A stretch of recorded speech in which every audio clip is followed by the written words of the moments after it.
Hey, hello everyone. Thank you so much for joining us for this wonderful all-female panel on innovating in the healthcare space post-Theranos. I am Jamie. I'm Jamie Ducharme is my full name. I'm a staff writer at Time Magazine and I cover health and medicine there. I'll just quickly introduce our panelists and you'll get to know them more as we go along. Here we have April Koh, who's the co-founder of Spring Health.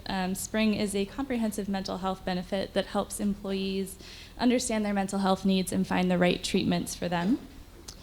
We have Kate Merton, who is the head of J Labs, the no strings attached and incubation arm of Johnson & Johnson Innovation. J Labs in New York City has 34 resident companies across all areas of innovation. And last we have Shamali Chowdhury, who is a business director at Flatiron Health, a healthcare technology company that learns from every patient to accelerate cancer research and improve patient care. Sorry, I don't know. We'll pass the microphone.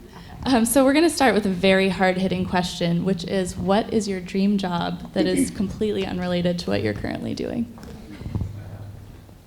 Oh, sorry. Yeah, so hi everyone. I think if I wasn't doing what I'm doing today, I'd probably be playing for the WNBA.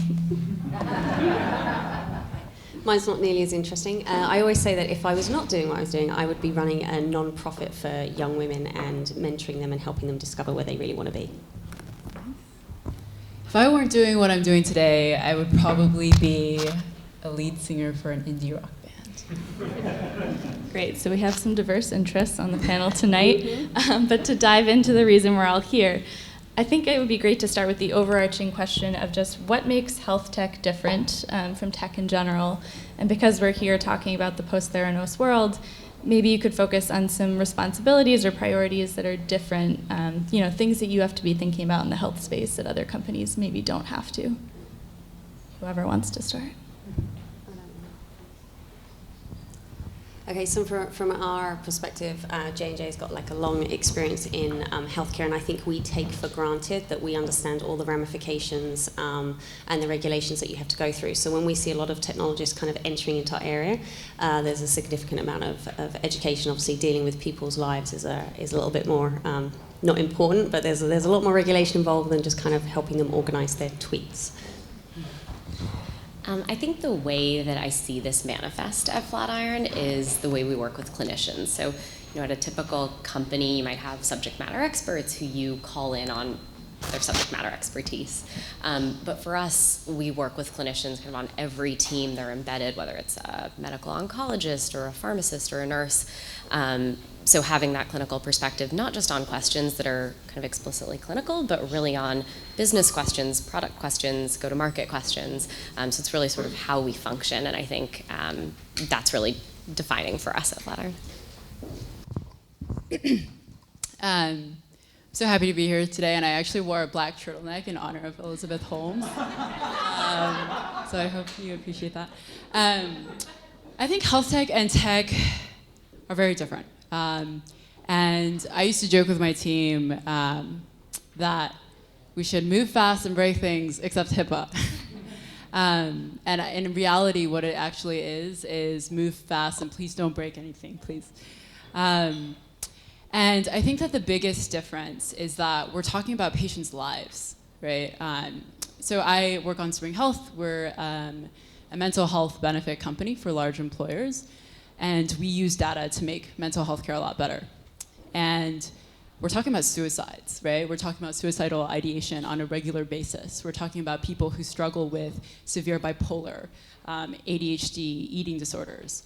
And if we were just a tech company, I think that we could innovate and just try a bunch of things. But because we're talking about patients' lives and because we could lose a life in the process of innovating and in the process of rapid iteration, it's really hard to just kind of throw things at the wall and just see what sticks. And so I think the biggest difference between health tech and tech is that in health tech, you need to commit yourself to a high bar in terms of evidence. So you need to release into the market, and you can't release anything in the market that has not been clinically validated, because that is just too risky for the patient. And so if you're going to market and saying, for mental health, I think like chatbots and text therapy might be a great idea. Just iterate it out and just release it to see how it works. That's really risky, right? If it doesn't have that clinical evidence behind it. And so our approach is actually drawing on our own research that's been done over the past 5 years, published across over 30 papers in top medical journals like JAMA and Lancet, and then combining that with a fuller set of other research around best practices in mental health care to create what is now Spring Health. So I went a little bit longer, but yeah. No, that's great. You segued directly into the next question I was going to ask, which is, when you think about Theranos, obviously the big issue there was that it didn't work. So what role does evidence and research and clinical validation play in the healthcare space? I mean, how can you be communicating these things to customers and patients and consumers while keeping trade secrets if you have to, and while moving science and research along? And I want to hear from each of you on how you approach this at your organizations. Yeah, I mean, I think this is so important because this is how science is done, right? It's publications, it's peer review, it's engaging with researchers and stakeholders, not just within your company, but outside of and at other institutions. And so I think using those systems and those processes is the right way to engage on these issues. It does take time, it does take investment, but it's worth it, and I think it's absolutely critical.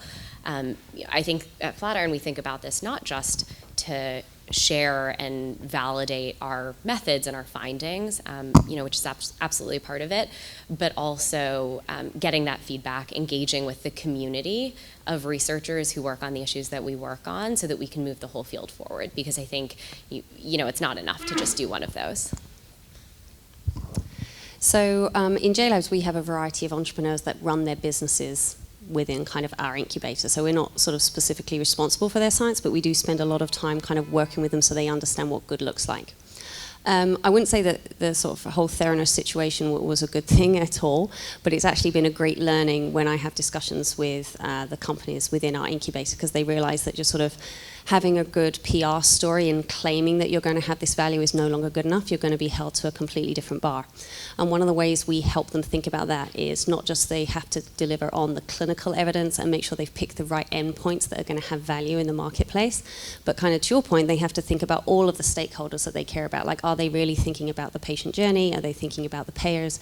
Because everyone's going to kind of hold them now to a much higher bar. It's not just the clinical, it's going to what you're really going to do in the marketplace. So I wouldn't say it's a great thing, but it helps me a lot when I'm trying to train the entrepreneurs, because we have some CEOs that kind of get wrapped up in the fact that they're this new CEO and it's this really, really exciting, and they almost lose the point of what they're in the game for, which is trying to help the patients. So driving them towards the relevant endpoints is super important. I think that where Theranos went very, very wrong was in claiming that it had things that it didn't have.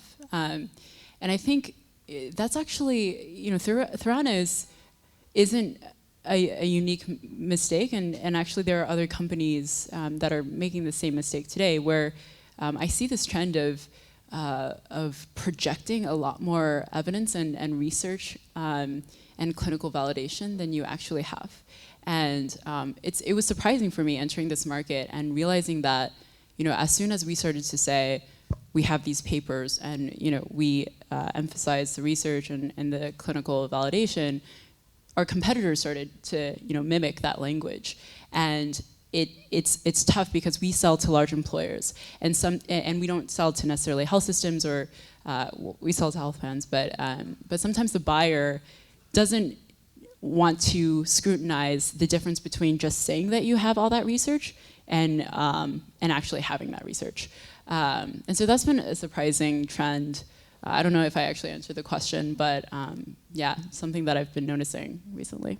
And I love your turn of phrase, break everything except HIPAA. I'm paraphrasing now, but can you dig into that a little bit more? How do you kind of approach the startup world where you have to move fast and you have to break new ground and you have to always have something exciting to talk about, but you're still a science startup? You have to have the research, which can take years.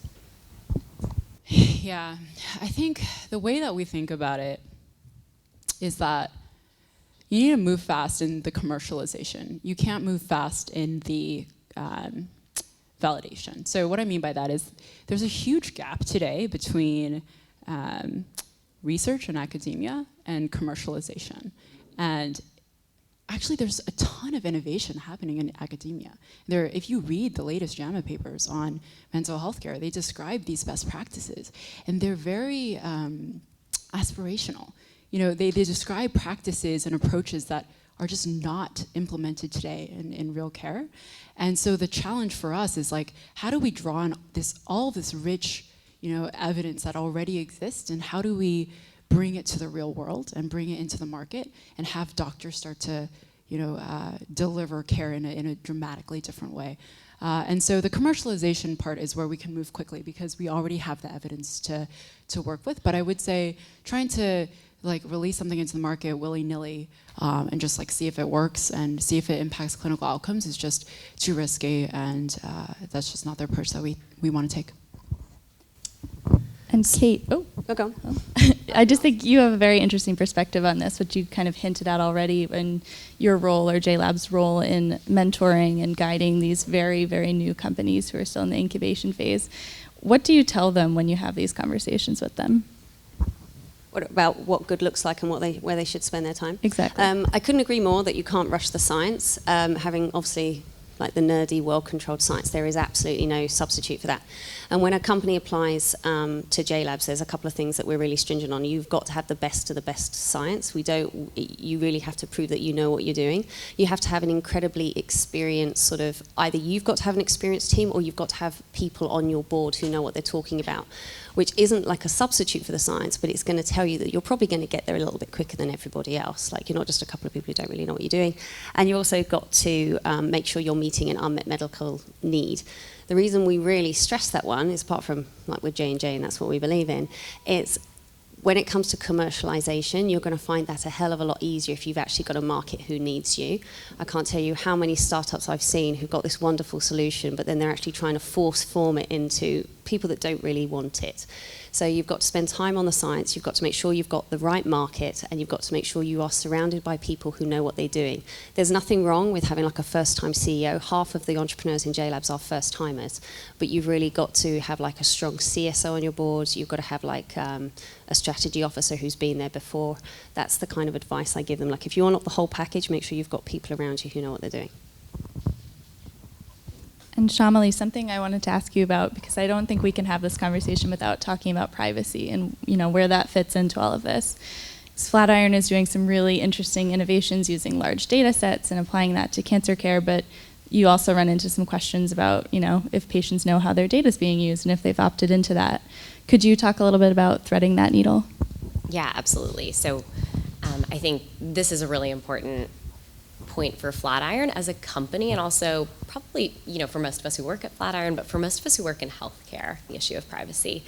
And so at Flatiron specifically, we do work with the private kind of sensitive patient health data on a regular basis. And so in doing that, it's our duty to ensure that it's being used in a secure and a trustworthy and an appropriate manner. And so that's a responsibility that we take incredibly seriously. And we also think it's really important to understand the perspectives of patients and patient advocates. And so at Flatiron, we do offer patients the ability to opt out of our research data sets. We think that's important. We also do find that when we share our mission, which is about learning from the experience of every cancer patient, and when we share how we're going about that mission, which this conversation speaks to the importance of research and validation and kind of taking all of those responsibilities very seriously, we find that they really do support this. We find that patients and patient advocates do support that. And I think they see the promise to accelerate cancer research. That's certainly what we see as well. And so when we think about sort of these big goals and having an impact in healthcare, which I think is so important, and that's why we're all here, I think it's so important to understand that every time that comes with the responsibility of how you pursue that goal, and you really can't do one without the other. That's the big goal, is to do it well, to do it responsibly. So as we're thinking about these big goals and these big trends that are taking place post-Theranos, what do you guys think healthcare is going to look like as we implement these? Where is it going? This is a huge question, but I'm going to make you answer it. So I'm probably a bit of a healthcare futurist in that, we were just talking about the responsible use of the data. I think it's absolutely appropriate that you get to donate or use your data when it comes to doing research. Now, the other side of it is I'm not such a massive fan of people's healthcare data being used on the commercial side of the business, and I actually think that in the future, patients should be empowered to own their own data, be allowed to determine where it gets donated for research, and also where it gets to be, used by a payer when they're trying to work out how much they're going to charge you to insure you. So that's like one comment. Another healthcare futurist comment is, in 10 years, you're not going to be receiving your healthcare in a doctor's office. You're going to get it in your autonomous vehicle. You're absolutely going to get it while you're sitting on an aeroplane with the sensors, in the butt of the chair. I really think how it's going to get delivered is going to be down to your choice, and those that are looking to really be in the future of healthcare need to be thinking outside of current day providers and what are the other industries that are kind of aligned with healthcare that are also looking at it as their future. You'd be surprised to see how many energy companies are actually looking towards healthcare as their future. The more people they can keep in a warm house, the better it's going to be for them. So how do you keep someone in a warm house? You keep them alive. Right? So they're looking towards healthcare as well. Just like the large car manufacturers, they're all trying to work out how they can get healthcare into their business plan as well. So that might be kind of beyond what you wanted, but like truly the future of healthcare isn't just healthcare now, it's many other industries are going to be jumping in. I guess I could speak to my vision for Spring Health because that's what I think about so often. And our vision and our mission is to eliminate every barrier to mental health.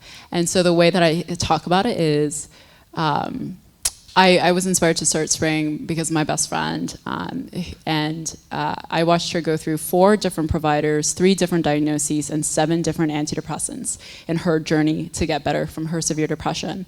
And I just realized through her journey, I had a pharmacy because I was living with her at the time. I realized that we live in such a convenient world. We have one-click shopping on Amazon. We have, Uber. We have Seamless, and yet mental health care is so cumbersome and still so broken. And there are so many barriers to mental health if you think about it. So there's like the financial barrier. It's so expensive to receive mental health care. There's the stigma barrier. There's confusion. People don't know the difference between a therapist and a psychiatrist. And then there's this other barrier, this huge barrier that no one talks about, which is trial and error in care, where you can connect me with the best psychiatrist in the world right now, and that psychiatrist would be limited to trial and error in treating me. And they would just kind of cycle through maybe a number of different drugs before I start to feel better. And so I envision a world where, one day mental health care's, many barriers will have been eliminated, and we will be able to create an experience that is clear, that is extremely convenient, where you can get access to a high quality provider in a matter of minutes, and then have the provider rely on big data to provide you with the treatment that is most likely to work for you. And that's essentially what we're building at Spring Health. And we're not nowhere near kind of like the big fancy vision that I just outlined, but we're getting closer.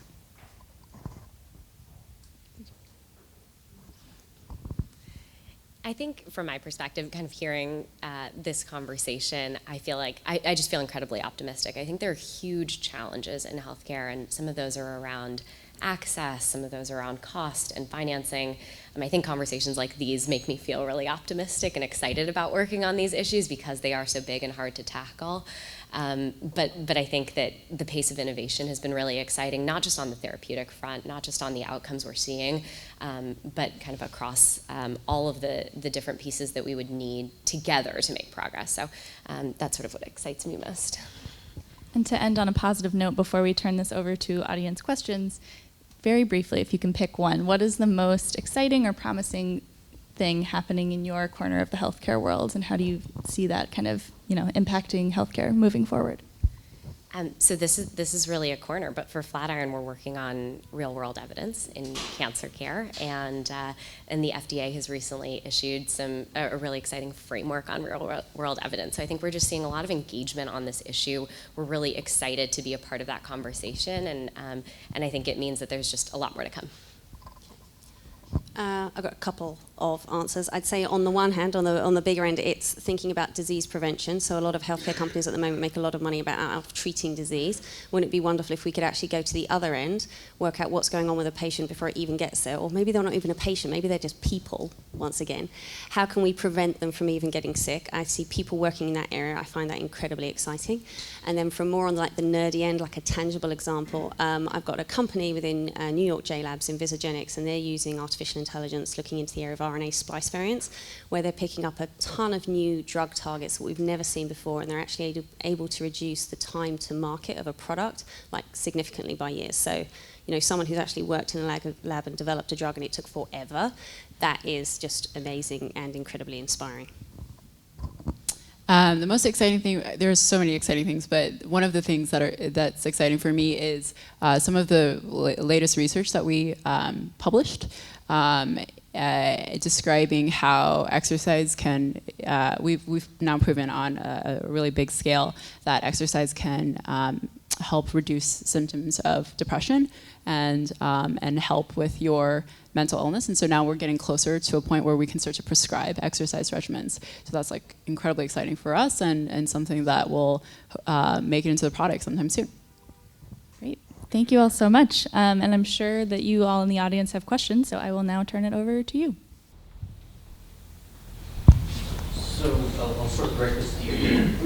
You talk about the sort of vision of, you know, sitting in your airplane seat and getting healthcare. Yep. In the meantime, That's a personal opinion, that's not a J&J opinion. Let's just clarify. Yeah. in the meantime, you've got government and large healthcare organizations, providers that are two of probably the slowest moving types of organizations. Definitely, not probably, but they're definitely, yeah. So how do these innovations penetrate into those very slow-moving organizations to get us to some point where the innovations can start to kick in? Okay, the slow-moving organizations, you said... I'm thinking government who pays for so much of healthcare here in the States. Right, so the regulators. And big healthcare providers, the healthcare systems, the hospital systems with 20 to 30 hospital systems. Okay, so apart from many people being driven by the dollar, which some, accountable care organisations are, I still like to think that both the governments and those systems are still driven by delivering for a patient. And if you can change their view that this is the best thing for the patient, they will gradually move there. Now that isn't incredibly easy, and it's going to take the right data, and it's going to take some really innovative partnerships, which is what we're actually trying to do. I think it's like data, and more data, and trying to move it that way. There's no magic wand, and I've had lots of conversations with sort of ACOs, and they kind of look at me cross-eyed. But you just have to keep plugging away at it, otherwise, you're never going to get there. But it truly is coming. And I think, just to add on to that, if you look at, so outside of the US, right, maybe I'm obviously not from these climes with this accent, I come from somewhere else. If you look towards the areas with socialized medicine, they aren't necessarily as constrained to a certain degree as the US is, because they have to pay for themselves. So they want to get to the most efficient place as quickly as possible, and it's a little bit simpler. So sometimes driving innovation, it might actually be easy to do it in another part of the world, then you have to let that work, and then maybe the US will observe and follow on. Is that what you wanted? Okay. Having been in the pharma industry a number of years, one of the challenges we have is just the public's trust in our products. We really are good people. And we're not good people, right? And so I want to understand, how do you impact those kinds of results? Showing that you deliver a product, not only that has functional benefits, but you're enhancing the public's trust in healthcare more broadly. What kind of outcomes do you have there that you're doing both? Can you repeat the question? I'm trying to figure out how to summarize that. So how do you not only deliver a more efficacious product, but in a way that's going to engender more trust and that you're doing it the right way? Yes, how are you delivering against both? Because that is critical. All right. For healthcare, a unique challenge that we have. I've got a little answer, and then I think you might have a better one, because it touches upon what you said. So you've heard the expression real-world evidence quite a number of times here, and I'm assuming everybody in the audience knows what that is. So that's the difference between a randomized control trial, where you are absolutely held to the highest standards, and that's what the FDA is going to approve you on. And then there's the real-world evidence, like what happens in the real world when you're sent home with it. And I think if we can do a better job of not only providing that RCT data, but to what you were saying, the real world evidence data, that is trust. That's not just seen as a pharma company hitting the right endpoints and throwing it over the wall. When they are investing in real world evidence up front, it proves that they are really in it for the long game. Yeah, I think that's true. I think real-world evidence has a really important role to play in completing the picture of what's going on, as you said, sort of post-clinical trial in a world that's much more complex than a clinical trial. And so I do think that that'll help fill in the picture. I also do think that it goes back to the importance of research and sharing findings and validation. And yes, sometimes that's slow and it's frustrating that that's slow, but it's a time-tested way to earn trust. And so I think it's often the right approach. Yeah, in the back. Question for April. So as your company is doing research and identifying new types of interventions, so for example, you mentioned prescribing exercise, are you doing work on the payer side to help change reimbursement models so that could be something that could actually be reimbursed? And then I guess a general question for all of you, what would be your advice to startups on helping to healthcare industry in that way and make some new types of interventions financially viable? That would be so cool to have a CPT code for exercise. The question was, are we thinking of, as we think about integrating exercise and prescribing exercise, working with payers to get that reimbursed, essentially. And I haven't thought about it. I think the first goal for me is to integrate it, exercise into the product. The way that we're thinking about reimbursement and making mental health care more financially accessible for people is we make it free for the patient. So essentially what that means is that we go to large employers and we ask them to purchase Spring on behalf of all their employees. And so their employees can sign up and access really high quality mental health care for free. That's something that I'm super passionate about. I think that it's incredible that employers can take or can be accountable for the mental health of their employees and put money where their mouth is and financially sponsor mental health care for their employees. So that's how we work today. We do interact with plans a little bit, but that would be getting into the weeds of things. But hopefully that answers the question. Could you repeat the second half of your question? Yeah, just in general, I guess, do you have advice for startup companies and how to work with payers and health insurers, especially if you're changing the industry, how to work with them to integrate your product into their models? Yeah, so I'd say the quick and dirty answer to that is find out what keeps them awake at night. What is bothering that payer? What is bothering the health system? If you can then come up with a really smart way to ameliorate that as quick as possible, you're going to get their attention. They're going to want to work with you on a pilot, and they're going to test it out. That's often, so I used to work on a team where we had conversations with payers, and it amazed me what they actually care about and the endpoints that they care about. So I think when I work with startups now, they're often heading for clinical endpoints, which are incredibly important, but it's also thinking about those additional things from a business perspective that they care about, and they can be relatively simple. So within the healthcare system, there are people, I'm sure, who are more receptive and people who are less receptive to the kinds of ideas that you're generating and trying to execute. I'd like each of you to comment for a minute on what's been easy and what's been really hard. So the question is about people who are more or less receptive to these ideas about changing healthcare and what's been easy and hard in your experiences. I can go first. I'll try to keep it short. I think AI has kind of lost its glitz and glam. I think it's really cliche and everyone says AI. But in the early days, we would just pitch, the concept of AI to providers, and we would get really, polarized responses. So it would be like, oh, that's amazing. I know that, mental health care has so much trial and error. I'm on board. I think that this is the future, right? And then there are those providers who think, no machine learning can ever be better than me, right? And I think that there's truth to both sides, and that's why we don't, just use a machine to prescribe medications. I don't think we're there, and we're honestly very far from that. So we collaborate with providers, and the way that we think about it is we empower them to make the best decisions for their patients. And we've kind of shifted the language around how we talk about AI and data. And now when we pitch this idea to providers, we say, imagine if you had not just the 50 patients in your head and their outcomes from the treatments that you prescribed, but now imagine having 500,000 patients worth of data in your head and be able to make informed decisions for your future patients based on the outcomes for those patients. And then they kind of, that makes a lot more sense than just saying like machine learning will outperform you in this decision, right? So, yeah.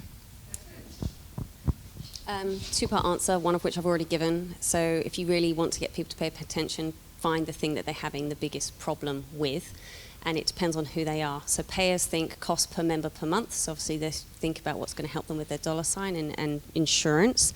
If you think about a health system, they may be worried about their quality measures, so what's going to help you with the patient care pathway. So really understand your stakeholder and what they care about. And then the second answer is, having seen so many apps and so many different ideas which are going to change healthcare, what I now see resonating with people is if you can bring an end-to-end solution. So it's not just the app that's going to measure your glucose and tell you should not eat the candy. It's the thing that's going to really think about the patient's day, and from the very, very beginning, how are you going to manage that patient, how it communicates with the care provider, how the care provider can communicate back with its caregiver and everybody else. So I see now that systems and payers care about the biggest solution, and you've got to be able to do that, because just coming up with a good app is not good enough anymore. Like, absolutely not. You've got to have that end-to-end solution, and you need to be able to show the value of it, dependent upon the stakeholder. I think I'd say, and this is really in line with Kate, your comments, where we're solving a pain point that's very discrete, we see a lot of success, of course, right? When evidence is able to answer a question, real world evidence is able to answer a question that couldn't be answered on the same timeline as traditional evidence, clinical trial evidence, then that's incredibly powerful. When we can make an improvement to a clinical workflow in software and it saves time, that's incredibly powerful. And I think the challenges just come with sort of how you get there, and sometimes with the limitations of those things, right? So it's sort of, there are limitations, and sometimes adding a click is a really painful thing in a clinical workflow. Sometimes in order to calculate a quality measure, that's what happens. So there are some trade-offs there, but I think those two things, if you can kind of solve one, you get to the other.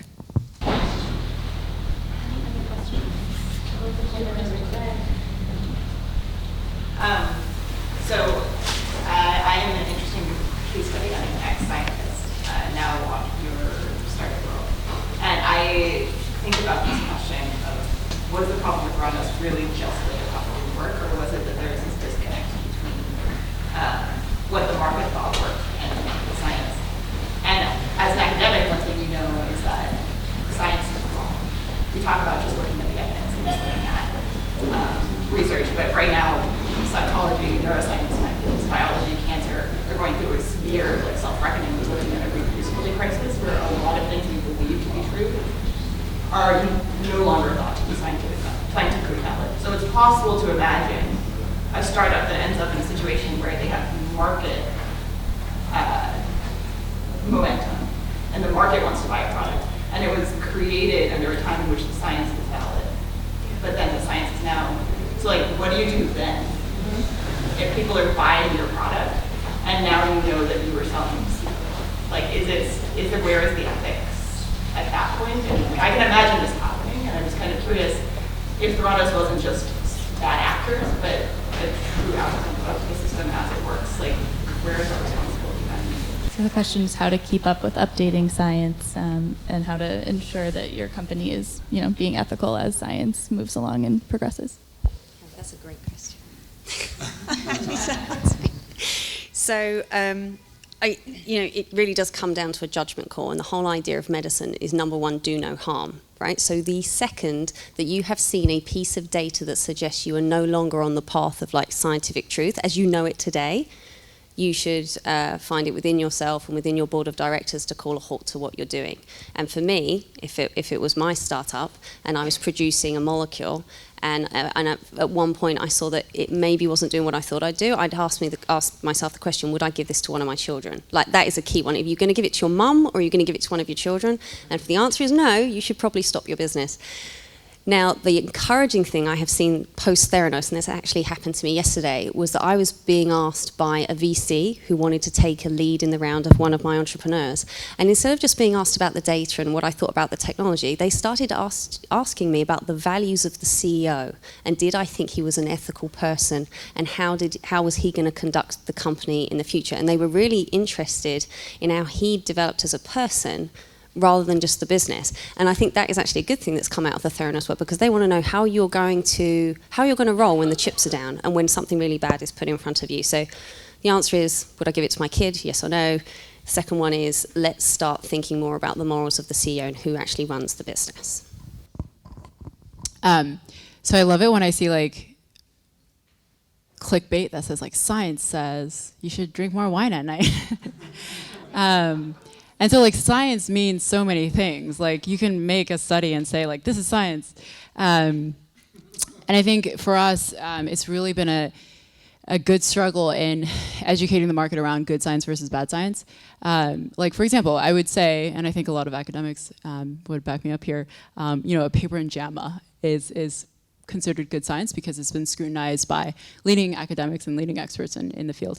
And we do have 30 plus papers in not just any Joe Schmo paper or journal, but like really top notch medical journals with really high impact scores. So you have to educate the market to be discerning between good and bad science, and you also have to be honest with yourself in determining what good and bad science is.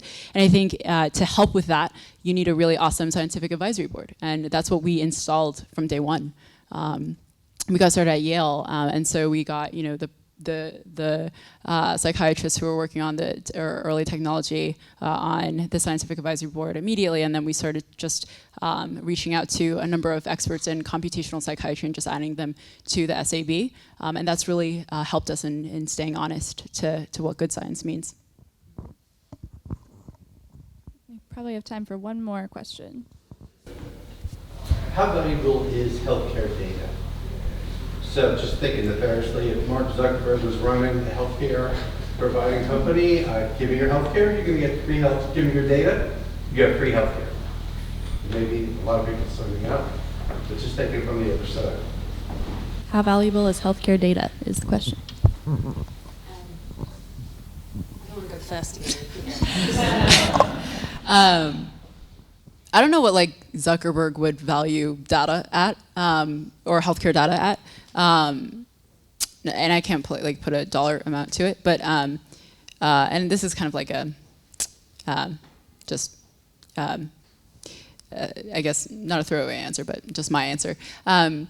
Data is so valuable to our strategy. Our overarching strategy as a company is that the more patients we serve and help, the more data we can collect, and the more we learn, and then the better we can serve future patients, and then it's like a cycle.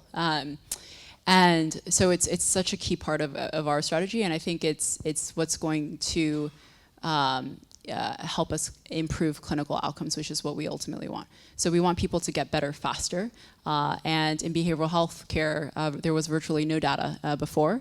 Psychiatrists and therapists, they weren't held accountable to taking notes a long time ago. Now they are, and now they have to, record things into the EHR. But there was no sense of outcomes collection in behavioral health care. It was kind of just like the psychologist and the psychiatrist just subjectively determining whether the patient got better. So now we're collecting data through clinically validated scales that can measure the severity of a behavioral health condition, and we collect that data on a regular basis, and we use that data to help us understand if each patient got better, and that ultimately feeds into our machine learning models that helps us help future patients. So I would say it's a critical part of building better healthcare and helping people feel better faster. So the simple answer is data is the new currency. right? People are not going to want to be paid in money. Maybe they're going to want to be paid in Bitcoin, or maybe they're going to want to be reimbursed for you providing something of value. And the most valuable thing I personally think out there is your data, because it's got exponential value, because you don't know how it could potentially be used in the future. I would much rather keep that than be given $10 now for it. And if you just want to see why it's so valuable, look at all the different data players in the healthcare system and who uses it to make money. Every pharma company uses it to work out their strategy and go to market. They use it to develop their new drugs. I can't think of anything more valuable than data. Yeah, and I think between those 2 points, it's really about the value that it has, I hope, and what a lot of this conversation I think is focused on is to move us forward holistically, kind of across the spectrum. I think that it has value in adding to the science. It has value in completing the picture. It has value in kind of guiding us on real outcomes, which is a really difficult part of the picture, and it's important to understand that. So, it's I think there's some really challenging things about it, but yeah, absolutely. Thank you so much, everyone. I'm sure our panelists will stick around if you have other questions, but that is it, and we thank you for joining us.